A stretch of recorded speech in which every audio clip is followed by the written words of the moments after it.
എൻ്റെ പേര് രാമദാസൻ. ഞാൻ തുറയൂർ ഗവൺമെന്റ് UP സ്കൂളിലെ പ്രധാന അധ്യാപകനാണ്. ഈ വിദ്യാലയം മേലടി സബ് ജില്ലയിലാണ്. ഞങ്ങൾ വളരെയേറെ സന്തോഷത്തിലാണ്. കാരണം പൊതുവിദ്യാഭ്യാസ രംഗത്ത് ഇത്തരത്തിലുള്ള ഒരു സംരംഭം എൻ്റെ ഒരു 32 വർഷത്തെ അധ്യാപന ജീവിതത്തിനിടയിൽ ആദ്യമായിട്ടാണ്. അപ്പോൾ ഇത് എന്തായാലും മാറുന്ന കാലത്തിന് ഏറ്റവും അനുയോജ്യമായ രീതിയിൽ നമ്മുടെ കുട്ടികളെ മാറ്റിയെടുക്കുന്നത് വളരെയേറെ നിർണായകമായ പങ്ക് വഹിക്കുന്നതാണ്. പുതിയ ടെക്നോളജിയെ നമ്മുടെ ചെറിയ മക്കളെ കയ്യിൽ എത്തിക്കാൻ വേണ്ടി വാക്കരവും അതേപോലെ തന്നെ ഡയറ്റും ചേർന്ന് നടത്തുന്ന ഈ സംരംഭത്തെ എത്ര പ്രശംസിച്ചാലും മതിയാവില്ല.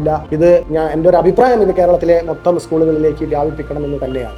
ആദ്യമായി മാഷ് എന്നെ കോർഡിനേറ്ററായി നിയമിച്ചപ്പോൾ എനിക്ക് ചെറിയൊരു പ്രയാസമാണ് തോന്നിയത്. കാരണം നമ്മുടെ മറ്റു പാഠ്യപ്രവർത്തനങ്ങളോടൊപ്പം ഇതിൻ്റെ പ്രവർത്തനങ്ങളെല്ലാം മുന്നോട്ട് കൊണ്ടുപോകാനാകുമോ എന്നുള്ളൊരു ടെൻഷനായിരുന്നു. പോകെ ഇതൊരു വളരെ താല്പര്യമുള്ളൊരു പ്രവർത്തനമായിട്ടാണ് എനിക്ക് തോന്നിയത്. കാരണം നമ്മൾ സെലക്ട് ചെയ്ത 30 കുട്ടികൾ വളരെ താല്പര്യത്തോടെ ഈ പ്രവർത്തനങ്ങൾ ചെയ്യുന്നത് കാണുമ്പോൾ എന്നെ മാഷ് കോർഡിനേറ്റർ ആക്കിയതിൽ എനിക്ക് സന്തോഷവും അഭിമാനവും തോന്നി. എനിക്ക് നല്ല എക്സ്പീരിയൻസ് ആയിരുന്നു. ഞാൻ ജീവിതത്തിൽ പോലും ഞാൻ പ്രതീക്ഷിച്ചിട്ടില്ല ഇങ്ങനെ വരുന്നത്. പക്ഷേ നല്ല ക്ലാസ് ആയിരുന്നു. ഇനി ഉണ്ടാവണമെന്ന് ആഗ്രഹമുണ്ട്. പക്ഷേ ഞങ്ങളുടെ മെൻറ്റർ ജസിക് സാർ തന്നെ ആവണമെന്നും ആഗ്രഹമുണ്ട്. ക്ലാസ്സൊക്കെ അടിപൊളിയായിരുന്നു. അതുപോലെ തന്നെ കോഡിനെ പറ്റി നല്ല പഠിക്കാൻ പറ്റിയിട്ടുണ്ട്. ഓടിഞ്ഞ പോലെ എങ്ങനെയൊക്കെ കോഡ് കയറ്റുക, എങ്ങനെ കോഡ് ഉണ്ടാക്കണം എല്ലാം പഠിച്ചു. അതുപോലെ തന്നെ സാറ് നല്ലൊരു സാർ തന്നെയാണ്.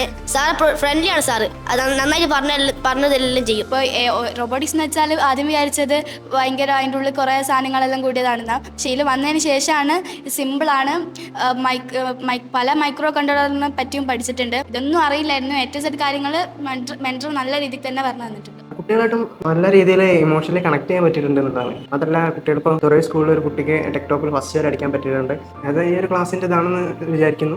അത്രയും കുട്ടികൾ ഫസ്റ്റ് ടൈമിലുള്ള കുട്ടികളല്ല, കുറച്ചും കൂടി ഇങ്ങോട്ട് എത്തിയപ്പോൾ നമുക്ക് തന്നെ കാണുമ്പോൾ ഒരു ഹാപ്പിനെസ് ഫീൽ ചെയ്യുന്ന രീതിയിലുള്ള കുട്ടികളായിരുന്നു. തുടങ്ങുന്ന തൊട്ടിട്ട് അവസാനം വരെ അവിടുത്തെ സ്റ്റാഫും അവിടുത്തെ സ്റ്റുഡൻസ് അവിടുത്തെ പാരൻസിനോടൊക്കെ പ്രത്യേകം നന്ദി പറയണം. കാരണം എന്തുണ്ടെങ്കിലും അവരെന്ത് ചെയ്യും, ഷെയർ ചെയ്യും. അവർക്ക് എന്ത് ഓക്കെയാണ്, ഭയങ്കര സപ്പോർട്ടീവ് ആയിരുന്നു. അവിടുത്തെ പാരൻസ്, ബാക്കിയുള്ള ടീച്ചേഴ്സ്, പിന്നെ സ്റ്റുഡൻസും അവർ ഇൻട്രസ്റ്റും. സോ എല്ലാവർക്കും എൻ്റെ നന്ദി. ഈ ഒരു എന്താ പറയുക പരിപാടി ഭയങ്കര ഭംഗിയായിട്ട് നടത്താൻ പറ്റിയത്.